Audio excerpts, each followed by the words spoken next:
নমস্কার বন্ধুরা, সকলে কেমন আছেন? আমার এই ছোট্ট চ্যানেলের পক্ষ থেকে প্রত্যেকে জানাই অসংখ্য অসংখ্য ধন্যবাদ। আমার এই ভিডিওতে তুলে ধরছি একটা কয়েন, যা প্রিন্ট হয়েছিল 1818 সালে ইস্ট ইন্ডিয়া কোম্পানি থাকাকালীন।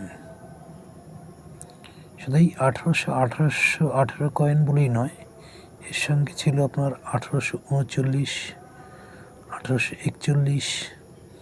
তার মধ্যে সবথেকে বেশি মূল্যবান কয়েনের মধ্যে পড়ছে আপনার এই 1818 এবং 1839। এই দুটি কয়েন খুব মূল্যবান, আর এই দুটো কয়েনের গুণগত মান আছে বলেই এর এত মূল্য। যাই হোক বন্ধুরা, আমার ভিডিও দেখা এক বন্ধু আমাকে কমেন্ট করেছেন, ওনার কাছে এই 1818 সালের কয়েনটি আছেন। উনি আমাকে কমেন্ট বক্সে পাঠিয়েছেন এই ছবিটি। যাই হোক, আগামী সপ্তাহে আমরা দেখতে যাচ্ছি এই কয়েনটিকে। এই কলকাতা শহরেই আছে এই কয়েনটি। যাই হোক, আমরা যাব, আমার গ্রুপে থাকবে আরও দুজনা। আমরা ওখানে গিয়ে এর প্রাথমিক টেস্ট করব, সেই চিন্তা ভাবনায় আছে। আর যদি সত্যিকারে এই কয়েনটির মধ্যে তার গুণগত মান থাকে, আশা করা যায় উনি এই কয়েন বিক্রি করে ওনার সারা লাইফের জন্য নিশ্চিন্ত থাকতে পারবেন। কারণ এই সমস্ত কয়েনের অনেক গুণগত মান আছে, যেগুলো আমরা প্রথমে কিছু টেস্ট করব, দেখব যদি সত্যি থেকে থাকে তবে সত্যিই উনি ভাগ্যবান।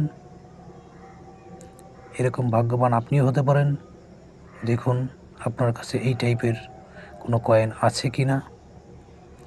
1818, 1839, 1 আনা, কোয়ার্টার আনা, 1 আনা, অর্থাৎ হাফ আনা, এই ধরনের কয়েন ছিল। এক একটা কয়েনের এক এক রকম মূর্তি দেওয়া থাকে। কোনোটায় রাম, সীতা, হনুমান, এরকম ভ্যারাইটিস রকম আগে দেওয়া ছিল কয়েনগুলোর মধ্যে যে মূর্তিগুলো ছাপানো থাকে, এবং প্রত্যেকটার নিচে তার সাল দেওয়া থাকে। এবং এমন কিছু কিছু কয়েন আছে যেগুলো ইস্ট ইন্ডিয়া বলেও উল্লেখ থাকে।